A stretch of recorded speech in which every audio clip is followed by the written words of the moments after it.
Nous sommes très ravis de vous retrouver sur notre plateforme digitale sportive bii di Sport Life 221 ñu fas yéene ànd ak yéen rek saa su nekk waxtaanee lépp luy jëm si wàllum actualité sportive ñu fas yéene ñëw comme ni ñu tàmm di ko defee saa su nekk sur la une des journaux sportifs indi si un commentaire waaye tamit foog ñu ñëw tuuti sur le débrief du match bi nga xamante ne des matchs yi nga xamante ne amoon na en Ligue des Champions donc Paris Saint-Germain doon jongante ak équipe bii di Aston Villa le FC Barcelone doon dalal le Borussia Dortmund donc dinañu ñëw sur les compos des deux équipes dinañu ñëw sur les statistiques waaye tamit ñëw largement sur match bi nga xamante ne amoon na ni ki démb dañ koy commencer par journal bi nga xamante ne moom mooy Point Actu Sport. Point Actu Sport ñoom ci seen xët bu njëkk ñi ngi ñëw sur la prestation et aussi la victoire du Paris Saint-Germain face à Aston Villa grâce à 3 bijoux donc Paris Saint-Germain moom moo gagné équipe bii di Aston Villa sur le score de 3-1 Aston Villa entraîné par Unai Emery nekkoon i tamit ancien entraîneur du Paris Saint-Germain passé aussi par le Villarreal et pourtant dans cette rencontre à la 35e minute de jeu Morgan Rogers moom moo njëkk a dugal le premier but de cette rencontre côté vilain sur une passe de Yuri Tielemans 39e minute de jeu Désiré Doué la pépite la jeune révélation côté parisien égalise donc à la 49e minute de jeu ki nga xamante ne nag moom mooy Kvaratskhelia moom moo dugal le deuxième but de cette rencontre 92e minute de jeu Nuno Mendes marque le 4e but dans cette rencontre 3e but côté Paris Saint-Germain donc le Paris Saint-Germain s'impose sur le score de 3-1 ci bile rencontre nous allons rester toujours sur la composition de l'équipe parisienne effectivement ki nga xamante ne moom mooy Marquinhos moom jotul woon bokk ci bile jongante donc dans la charnière centrale côté parisien dañu am Lucas Beraldo le brésilien et William Pacho on n'en parle pas mais bokk na tamit sur les révélations yi nga xamante ne jóge nañu fële en Bundesliga plus précisément à Francfort donc mu nekk tamit une recrue très importante du côté parisien Achraf Hakimi capitaine hier dans la soirée Nuno Mendes comme arrière gauche au niveau du milieu de terrain comme ni ñu leen ko annoncé woon démb dans les compositions probables Vitinha João Neves ak Fabian Ruiz pour former le trio au niveau du milieu de terrain et en attaque ñu am ki nga xamante ne moom mooy Désiré Doué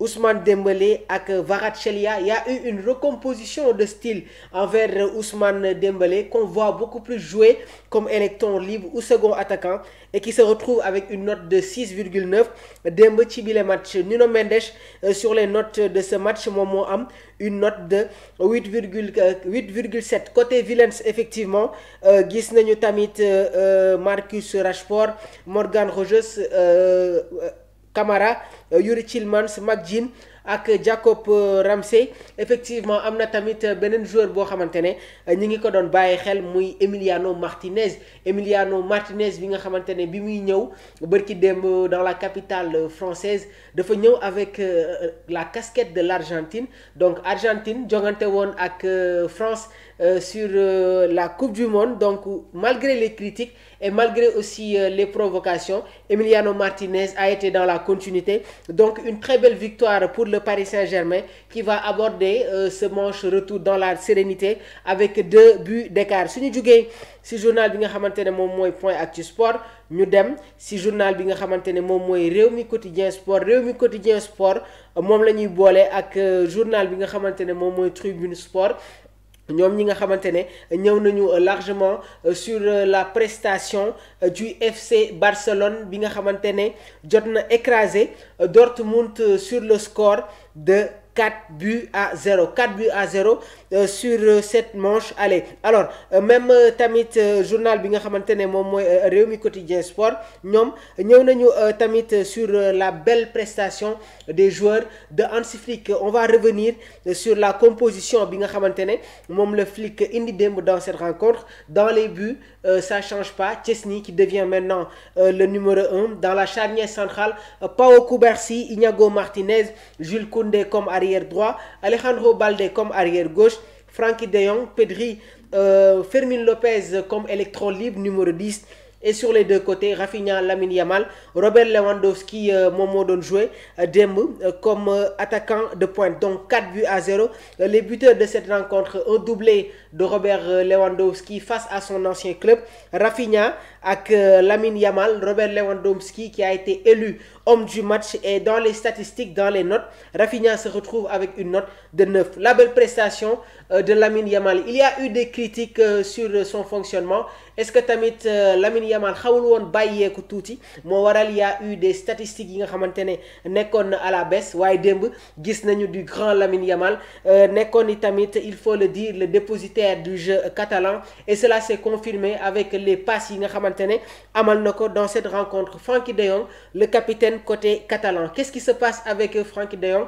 Donc jamono ji nag on est en train de retrouver le meilleur niveau de l'ancien milieu de terrain de l'Ajax Amsterdam, waaye tamit Frenkie de Jong nekk aussi bokk sur les cadres de l'équipe hollandaise, donc qui reprend sa place au niveau du milieu de terrain aux côtés de Pedri. Donc comme ni ñu leen ko évoqué, Rafinha a été exceptionnel. Robert Lewandowski qui s'illustre grâce à un doublé. Donc une victoire qui fait du bien côté catalan, et ils vont aborder le match retour dans cette sérénité au stade de Signal Iduna Park. Ça va être très facile pour les Catalans. Donc jamono ji nag y a une projection déjà sur les demi-finales. Suñu jógee foofu ñu dem tamit ci journal bi nga xamante ne moom mooy Marca.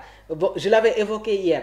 Il ne faut pas que les Gunners ñu tomber dans l'aspect communicationnel côté merengue. Xool leen lan la Marca indi tey sur leur une, ils ont mis la photo de Carlo Ancelotti. Ancelotti nécessita la remontada bi nga xamante ne les joueurs du Real de Madrid évoqué nañ ko. Jude Bellingham, Rodrigo, Kylian Mbappé, Federico Valverde, ils ont été dans la continuité concernant une probabilité de remontada, mais il faut le dire, avec le Real de Madrid, rien n'est encore impossible.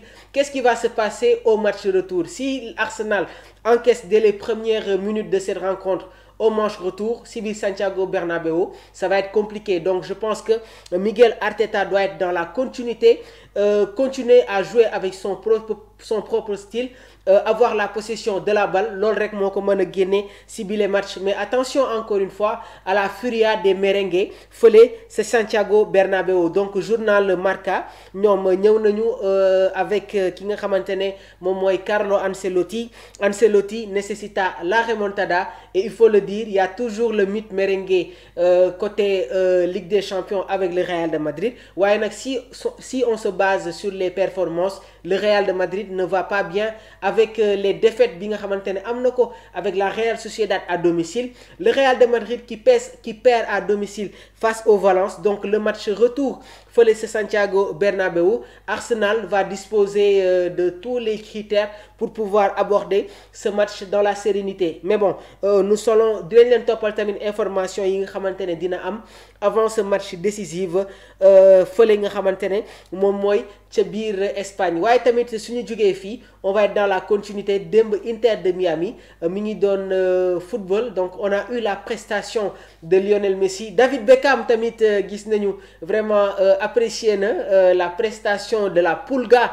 Lionel Messi qui a fait sensation hier dans cette rencontre malgré yenn critiques yi nga xamante ne sax amoon na ci kawam au match aller. Donc on va revenir largement sur Lionel Messi. Di jaajëfal bu baax a baax toute l'équipe de Sport Life 221, Omar Silla mi nekkoon dans la partie technique et la réalisation. Di souhaiter waale un joyeux anniversaire à Madame Guèye Diagne Diouf. Donc que le bon Dieu te comble de ses bienfaits. Yàlla yokk mën-mën mi mottali yéene yi defal la jàmm bu baax a baax. Ñu ngi lay ñaanal bu baax i tamit tawfeex ak taysir, et ki nga xamante ne moom mooy Lamine Gueye mi ngi lay souhaiter un joyeux anniversaire. Ça a été un réel plaisir encore une fois di ànd ak yéen tout le temps di décrypter l'actualité sportive. Donc ñu ngi leen di wax rek ngeen woy di abonné, bës la cloche de notification pour recevoir tout ce qui est information. Am na rubrique bu bees boo xamante ne dinañ leen ko proposer yéen les internautes de Sport Life 221. On va être dans l'illustration des photos des légendes du football.